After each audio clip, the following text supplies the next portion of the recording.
Hi everyone, it's Katrina. Today we are delving into a question that's been haunting humanity for centuries. Was there an advanced civilization before our own? A society so far ahead of its time that it left behind some things that we still can't fully explain?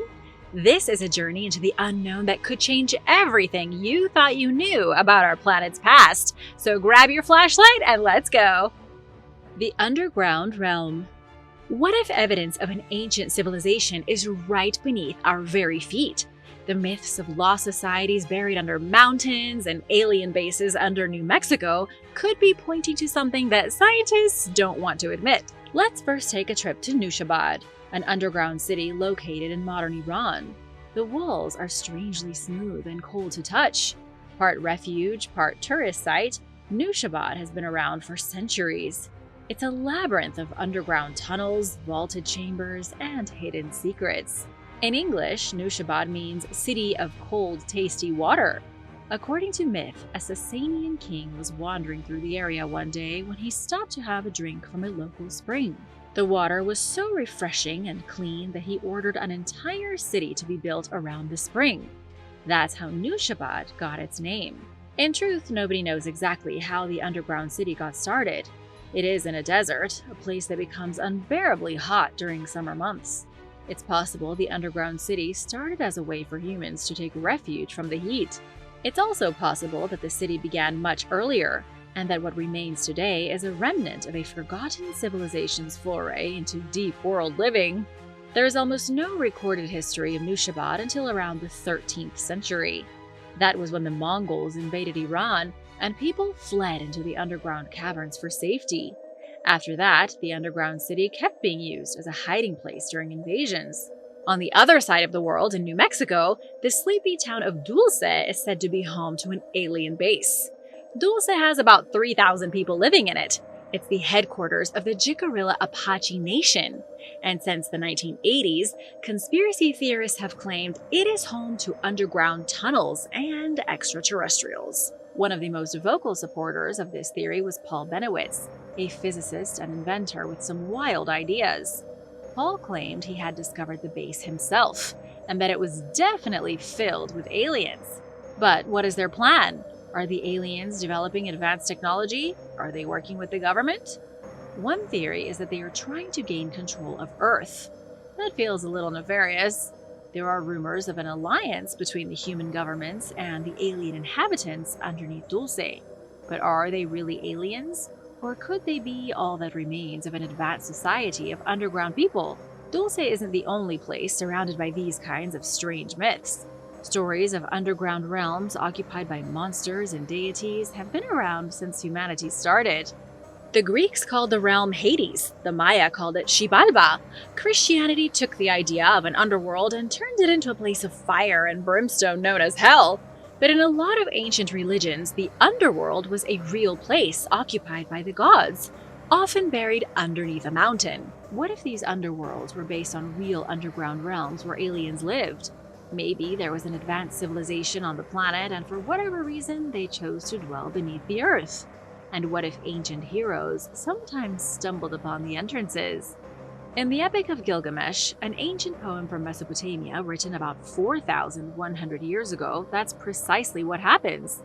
In the book, the hero Gilgamesh travels 12 leagues into the darkness until he stumbles upon a lighted chamber, which he believes to be the underworld. In ancient texts like the Vishnu Purana, the underworld isn't like the Christian hell at all. It's a place with houses, vast halls, streets, buildings, and thousands of people assembled together. In the truly ancient texts, the ones way older than the Bible, the underworld is more like a city. It's like an Asgard hidden within the planet. Do you know who believed there were secret cities buried in the ground? Greek philosopher Plato. Plato is the guy behind the story of Atlantis. He believed there were certain hollow spots in the earth where mysterious civilizations were thriving.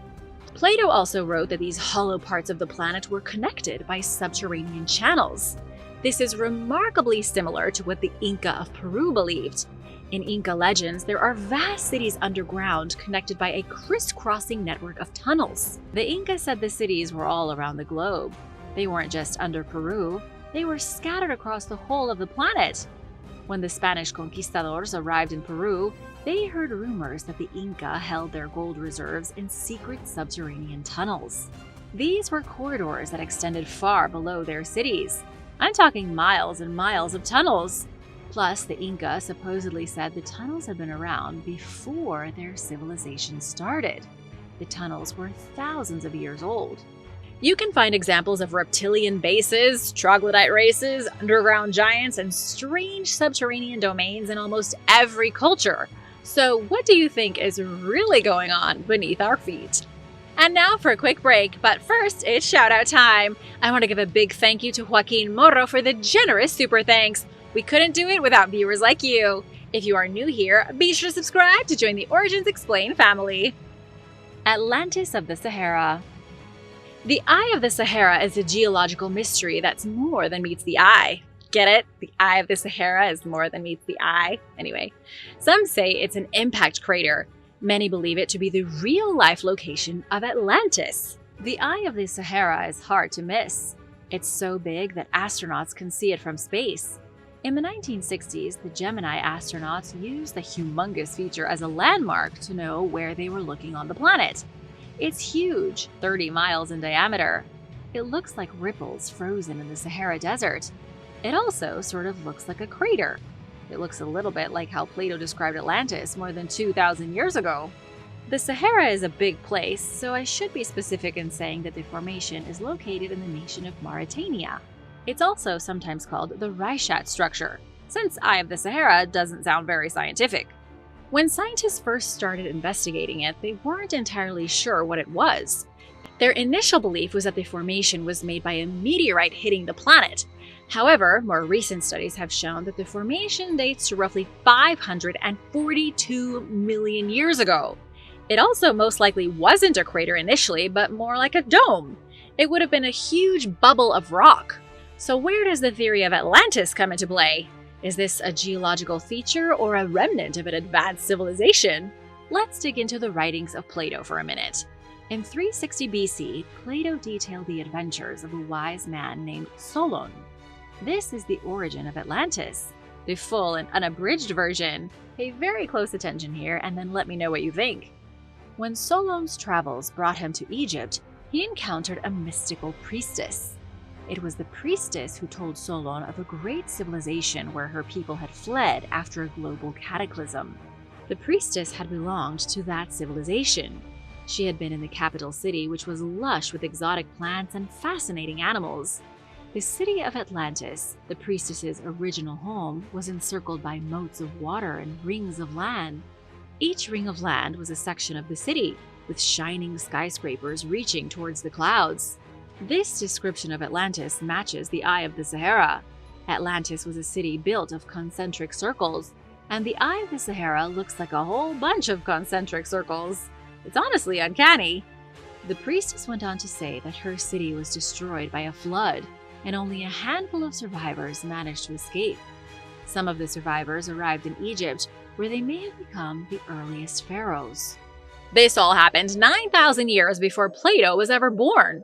The most shocking part is that the priestess was still alive after 9,000 years to tell Plato her story. Only, it's not shocking at all when you know about the existence of a controversial document. A document that defies everything scientists say about human beings. Keep watching to learn more about the legendary king list coming up shortly. The Montana megaliths. You're not going to believe how many megaliths are in Montana. I hardly believe it, and I'm the one telling you about it. Right in the open for anyone to see are more than 111 megalithic sites and 47 dolmens. Montana has pyramid complexes, polygonal walls, ancient statues, and towering dolmens sticking up through the trees. Some of the megalithic structures here extend over miles of high mountains and rolling hills. The craziest part is that scientists have almost completely ignored them. Only amateur archaeologists have bothered going into the Montana wilderness and documenting the walls. The most famous of these walls is the Sage Wall pictured here with Julie Ryder. Julie is a woman of average height standing in front of a single stone block that couldn't possibly have been lifted with nothing but elbow grease.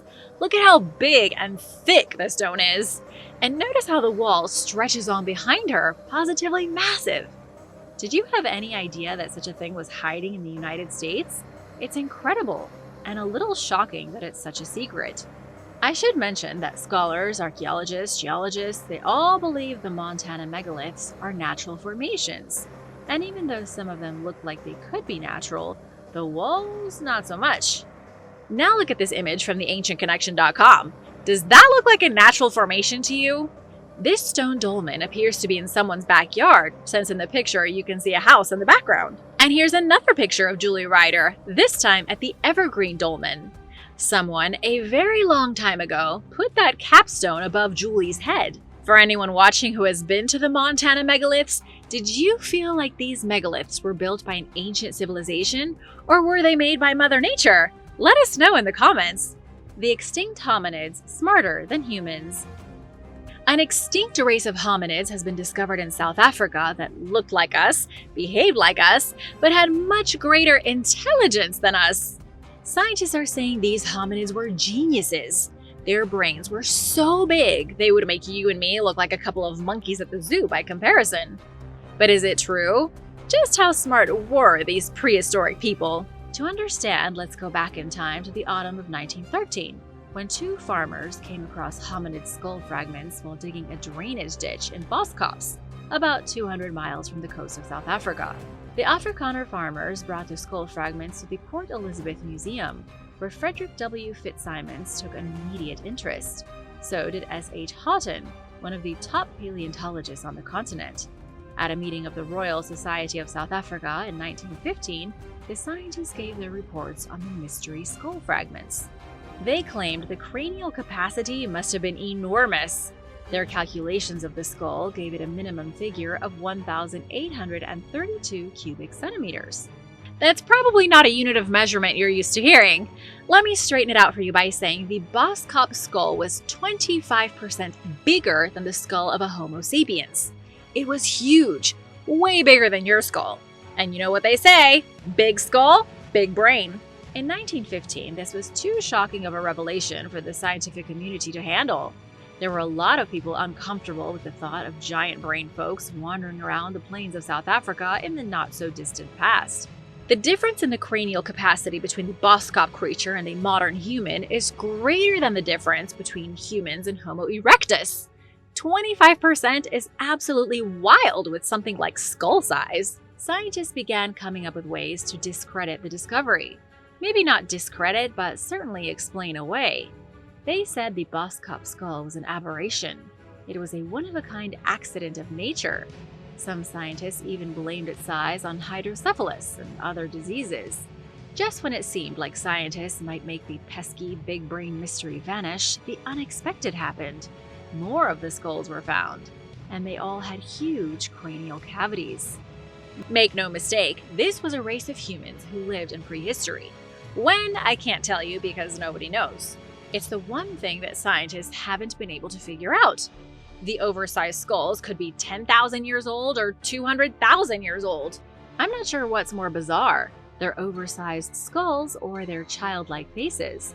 When anthropologists started finding more of the skulls, they were able to paint a clearer picture of who they belonged to.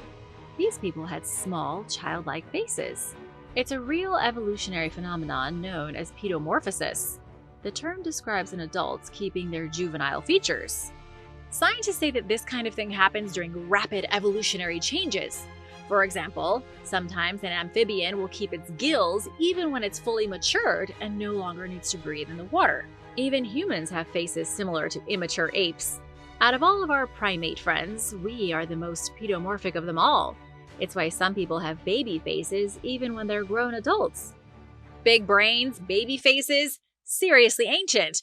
Who were these people, and were they really smarter than us? Scientists say absolutely. It's already been confirmed that brain size accounts for about 20% of an IQ test score. Someone with a 25% or 30% bigger brain will have an average IQ of about 149. That's really good. It's a genius level score. and it would be normal for the Boskops hominids. They might have been smarter, but Homo sapiens must have been scrappier because we are still around and they are not. How do you explain that? The tracks of the Phrygia Valley. In Turkey, there are tracks crisscrossing the landscape of the Phrygia Valley. It looks like a chariot race was held here, only it must have been a really long time ago. So long ago that chariots hadn't even been invented yet. The tracks are cut into the bedrock itself. They look fossilized. This is one of the craziest things you're going to see all day. The tracks are perfectly symmetrical, evenly spaced, and impossible to miss. They look as if they were made by the wheels of some sort of vehicle. There aren't any tire treads, so we can rule out cars, but they could have easily been made by wagons, chariots, or any kind of simple ancient vehicle. The tracks wouldn't be that mysterious if not for the fact they are fossilized in bedrock and go 3 feet deep. Experts think they are millions of years old. I know the Egyptians loved their chariot racing, but who in the world had vehicles millions of years ago? These aren't the only mystery tracks on the scene. There are almost identical tracks on the island of Malta. All over the world, there are remnants of vehicles that were used long before vehicles ever officially existed. Scientists say the tracks must have been made when the terrain was covered by volcanic ash. Then, over hundreds and hundreds of years, the volcanic deposits solidified. This kept the tracks preserved in the exact same way as dinosaur footprints are preserved. Can you guess when the first roads appeared in Turkey? Scientists say it was around 1600 BC with the emergence of the Hittite Empire. Then later, the Phrygian tribes cut pathways into the soft rock. Much later came the Romans, who covered Turkey with more modern paved roads. The tracks in the Phrygian Valley are far older than the Hittite Empire, but likely not millions of years older. In 2004, a group of scientists studied the tracks and made some interesting conclusions. The study showed that the tracks may have been created for agricultural purposes roughly 5,000 years ago. They might not be tracks at all, but rather drainage lines that once led between crop beds. That would be a disappointing end to an intriguing mystery, but that's the way archaeology goes sometimes. These tracks are either proof of civilization millions of years ago or evidence of farmers 5,000 years ago. Which do you think is correct? The Nubian Giant. Why is there a fresco in the ancient land of Nubia that shows a giant carrying 2 elephants? The fresco is bizarre. I mean, it's really weird.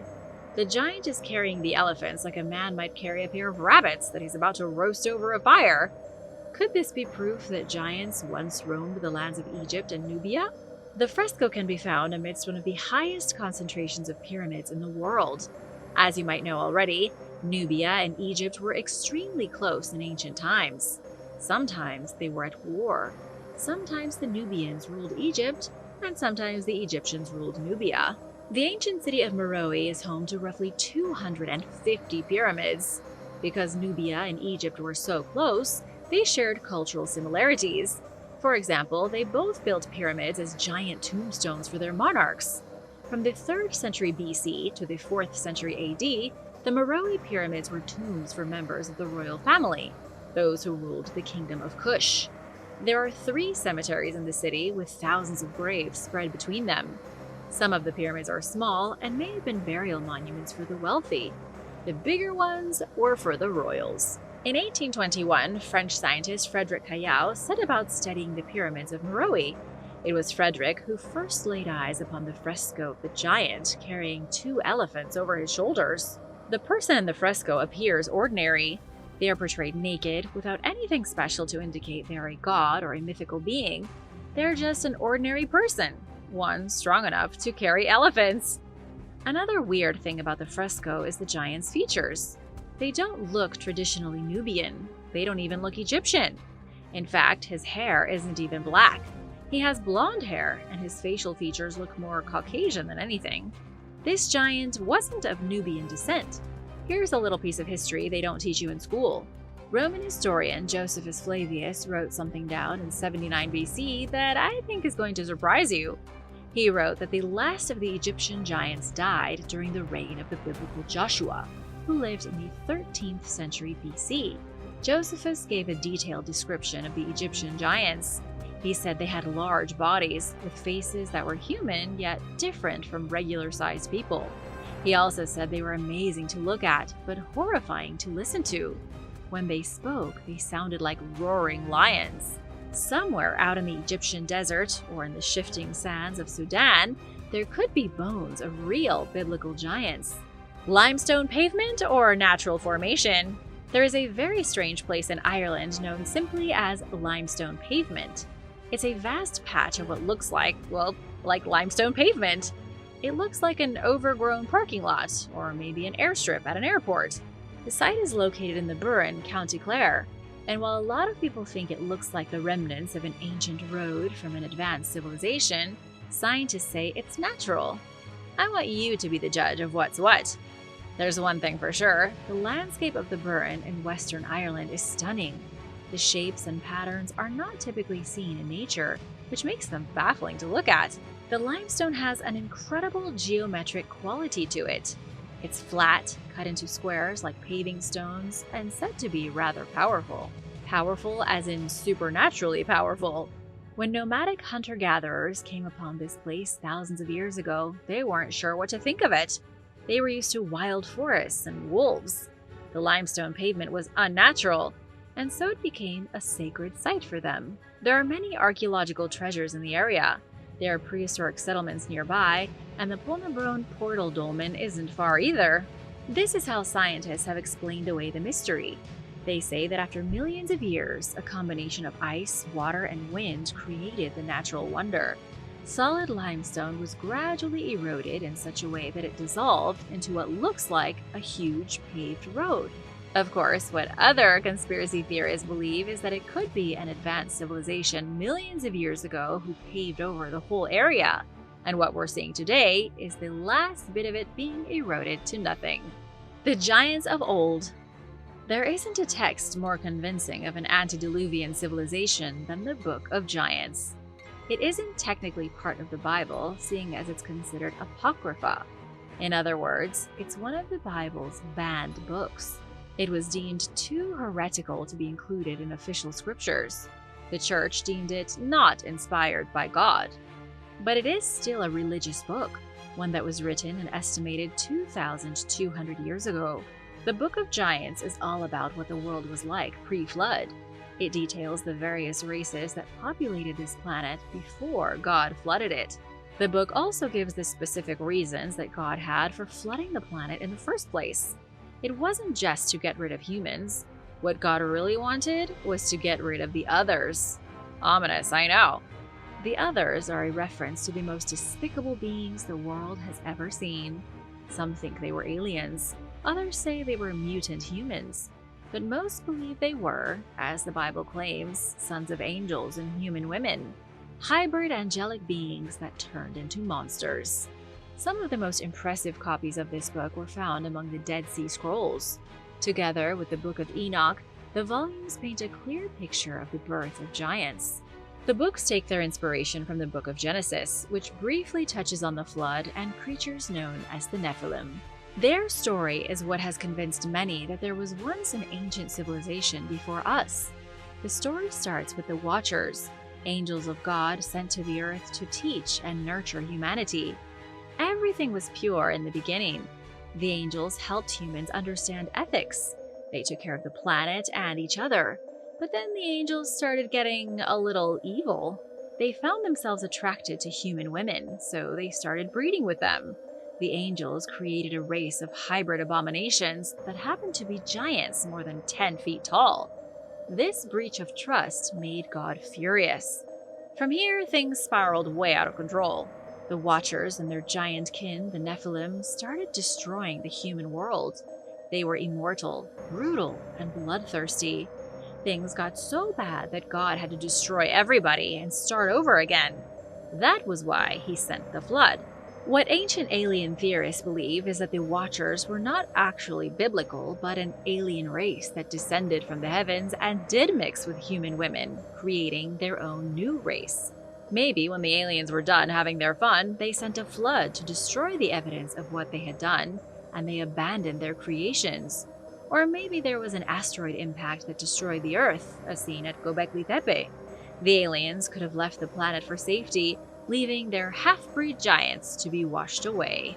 The last king of Syncellus. A little more than 1,000 years ago, George Syncellus became a monk in the ancient city of Constantinople. George took it upon himself to compose a chronicle of world history. What he came up with has been dividing historians for years. George created his chronicle by looking at many different ancient sources. He used citations from the king lists of Egypt and Mesopotamia. He looked at the chronicles of famous historians like Africanus and Eusebius. And of course, he looked to Jewish and Christian sources of world history. In his writing, George claimed that an ancient chronography was circulating in Egypt that detailed the reign of kings over a period of 30 dynasties and 113 generations. The incredible thing was that the 30 dynasties spanned 36,525 years. George didn't know if the Egyptian text was fact or fiction, but he recorded what it said so that it might never be forgotten. This mysterious chronology of kings stated that Helios, the son of the god Hephaestus, ruled Egypt for 30,000 years. This was followed by a much more brief reign of the noble spirits for 184 years. Then came the rule of Kronos and the 12 surviving gods. Each god had their turn on the throne, with their rule lasting 3,984 years. After the gods, the demigod kings reigned supreme. 8 of them controlled Egypt for a total of 217 years. After the demigods were 15 generations of mortal kings, ruling for a combined total of 443 years. Then there were 14 more dynasties of mortal kings. When you add everything up, the numbers are staggering. The list claimed that gods reigned for 34,385 years. Mortal kings ruled for a total of 2,140 years. The question is, could this be proof that Egypt was ruled by a much more sophisticated society before humans took over? Were these gods actually aliens? Let me know your thoughts in the comments. Secrets of the Ica stones revealed. Did you know that every year scholars and historians, archaeologists, and other scientists get together for an annual congress? Researchers from places like Peru, Mexico, Bolivia, and Brazil meet to discuss controversial mysteries. This gathering was recently held in the Peruvian capital of Lima. 1,500 scientists talked about the most outrageous scientific mysteries out there. One of these enigmas are the Ica stones. Previously considered forgeries, some experts are starting to recognize them as potentially authentic. One of those researchers is Enrique Morales from Paraguay. He finished a 7-year-long study of the Ica stones. During his study, he separated them into 2 different categories. He put aside the replicas and the forgeries while confirming which ones were real. This is big news. If any of the Ica stones can be confirmed as legitimate artifacts, history might never be the same again. These mysterious stones were discovered by a Peruvian farmer in the 1960s. The reason they are so controversial is that the artwork on them doesn't make any sense. The stones are covered in engraved motifs of things like dinosaurs, astronauts, bizarre human figures, abstract designs, brain surgery, telescopes, spaceships, and bits of pieces of cultures from around the globe. Some of the stones even have depictions of kangaroos on them. The thing that bugs scientists is that if a civilization did exist with the technology shown on the Ica stones, something other than the stones should have been found by now. There should have been graves, cities, ruins, garbage dumps, anything to prove an advanced culture with flying machines lived in Peru. Yet nothing of the sort has ever been discovered. This is exactly why most scientists dismiss the Ica stones as a hoax. But not all scientists. I already mentioned Enrique, but there are others. Eric von Daniken and David Childress both claimed the stones to be real. Independent researcher Gary Evans also argued the stones are genuine. The artifacts were supposedly created by an unknown civilization about 30,000 years ago. When exposed to high magnification, there are no cracks or roughness available, which there should be on a rock that has been manually engraved. Scientists think the lack of cracks proves that the engravings were made with specialized equipment, something like a laser. This is how Enrique distinguished the fakes from the real ones. Under a microscope, he identified which of the stones was engraved using specialized modern equipment and which had been made by hand. At least this is what Enrique claims. His research hasn't been peer-reviewed yet, so you should take his ideas with a grain of salt. How old do you think the oldest civilization on the planet was? Thanks for watching! Be sure to stay tuned for extra content you might have missed.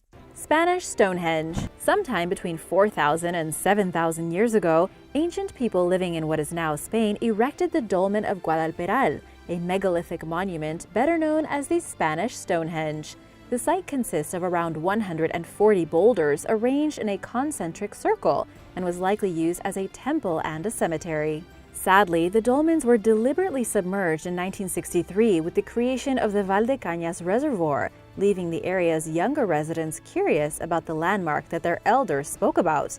Sometimes, when the water level dropped, they could see the stones peeking out from the water.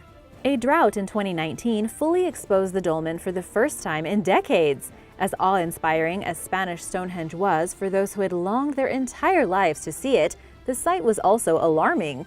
The megaliths, constructed from highly porous stone, showed obvious signs of erosion, cracking, and other damage. Recognizing their historical importance, locals called on officials to remove and preserve the dolmen. Like Stonehenge, the megaliths formed a sun temple and a burial ground. They seem to have a religious but also economic purpose, being at one of the few points of the river where it was possible to cross. So it was a sort of trading hub, said Ángel Castaño, head of the local cultural association.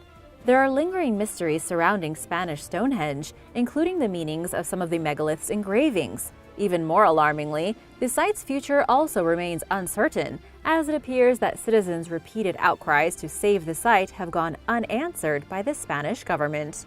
Disappeared Nikkei. Wanting to form a community of their own, Japanese Canadians, or Nikkei, settled together in a secluded section of British Columbia's North Shore Mountains during the first half of the 20th century. For some time, the quaint settlement thrived, featuring houses arranged in rows, a water reservoir, a garden, a bathhouse, and a shrine. It provided Japanese immigrants and their children an opportunity to preserve their culture and escape the discrimination they faced in mainstream society in the Vancouver area, where they were barred from voting, practicing law, and becoming civil servants. The community lived in much desired privacy and relative secrecy until everyone appears to have simply vanished. Archaeologist Bob Muckle, who learned of the site in 2004 from a retired forester who had found artifacts there, spent several weeks excavating every year with a team of hand-picked students. They've uncovered over 1,000 items, including rice bowls, sake bottles, parts of a lantern, pocket watches, ceramics, buttons, teapots, and a cedar platform that was once likely the shrine.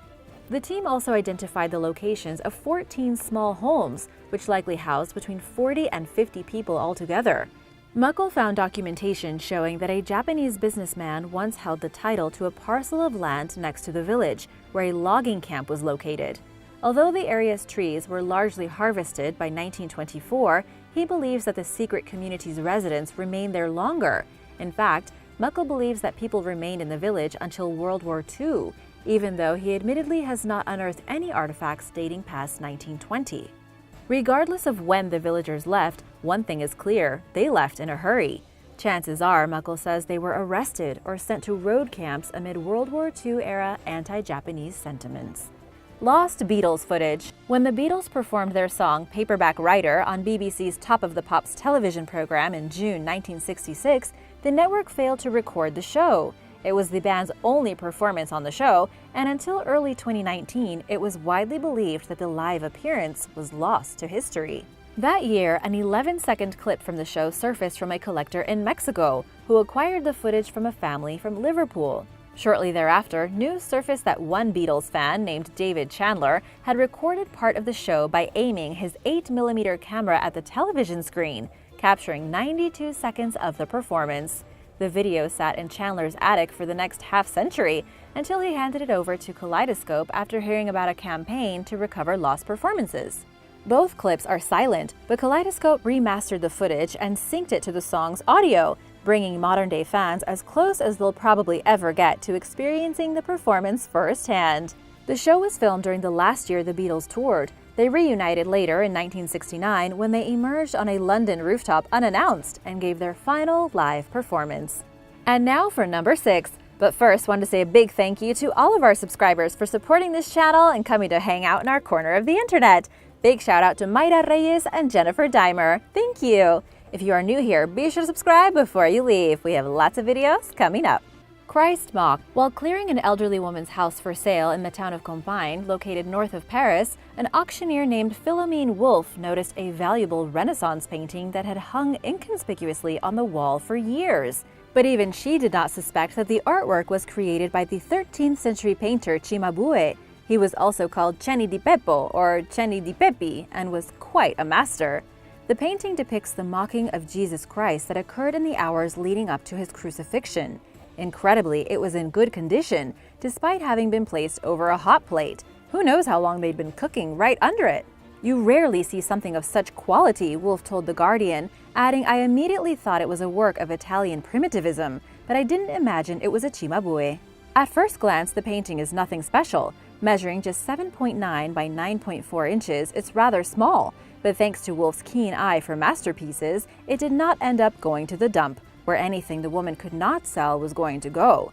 She recommended that the client have the artwork appraised by experts, estimating its potential sale value at somewhere between $360,000 and $480,000. As it turned out, even Wolff's guess about the painting's value was low. The piece, titled Christ Mocked, sold at auction for an astounding $26.6 million to US-based Chilean collectors who specialize in Italian masterpieces. But the French government was keen to get its hands on the artwork, and its culture ministry blocked the painting's export under the condition that the country has 30 months to raise enough money to buy it. Toad mural. The ancient Caral civilization is considered the oldest known civilization in the Americas and one of the first civilizations in the world. Archaeologists have unearthed a very curious mural from the lost civilization, showing a creature of some sort with its arms reaching toward the head of a man. Found at the site of Vichama, it's a miracle it's even still around. It's believed to be about 3,800 years old and is actually a toad wrapping its arms around the man's head. The depiction represents the announcement of the arrival of water, archaeologist Tatiana Abad said during a news conference about the discovery, adding that the mural talks about the importance of water in times of crisis and the reflections that we can create from them. Excavations at Vichama began in 2007 and are ongoing. Scientists hope to learn more about this little-known lost civilization through the structures and artifacts they left behind. So far, it's clear that the Caral were meticulous urban planners with advanced architectural skills for the time. There have been some remains of human sacrifice uncovered, but for the most part, the Caral were not militaristic, but seemed to be more peaceful and spent much of their time studying the heavens, practicing their religion, and playing musical instruments. Also known as the Norte Chico civilization, the ancient Caral were a pre-Columbian society that lived in what is now Peru, flourishing between the 4th and 3rd millennia BC. They built their first city around 3500 BC, and from then on, they spread and lived in large settlements. But by 1600 BC, the Caral were no longer. One of the biggest mysteries surrounding the Caral society is what caused its collapse. Over 100 people work at the site daily, uncovering its secrets layer by layer. The Princess of La Almoloya. Almost 4,000 years ago in what is now southeastern Spain, a woman from the Argaric culture was buried with a collection of valuable jewelry, including a silver diadem. She was found with the diadem still on her head when the grave was uncovered. The Argaric people were much wealthier than other cultures in the region and used bronze much earlier than everyone else did. Found at La Almoloya, radiocarbon dating shows that the woman was buried around 1700 BC, surrounded by a treasure trove of jewelry. The sheer amount indicates that she was either a queen or a political personality and ruler in her own right. A new study examining the Princess of La Almoloya demonstrates that the treasures indicate that she was a ruler of the surrounding lands where she was laid to rest, and that she may have even been the head of a state. She was buried alongside a man who may have been her consort. This story would be a great one to know more about. His grave was much more simple, and signs indicate that he was a warrior. His skull shows signs of a severe facial injury, and wear on his bones suggests he spent a lot of time on horseback. He was buried first, and the princess was buried a short time after with much splendor. She had bracelets, earlobe plugs, rings, spirals of silver wire, and a silver diadem. It matches 6 others that were also found on wealthy women found in graves. These crowns came down and covered the brow and nose. National Geographic reports that using the price of silver quoted in Mesopotamian records from the time, the archaeologists estimate the grave goods were worth the equivalent today of many tens of thousands of dollars. Other burials and grave goods in the area, including knives and tools, indicate that Argaric females were considered adults as young as age 6, much earlier than males, who were thought to reach manhood during their teens. Some females' graves were reopened for the burial of other community members, which was considered a great honor, and royal women's remains show that they ate much more meat than common women, indicating their high level of political power. These types of findings suggest to experts that women may have ruled Argaric communities, but the jury is still out.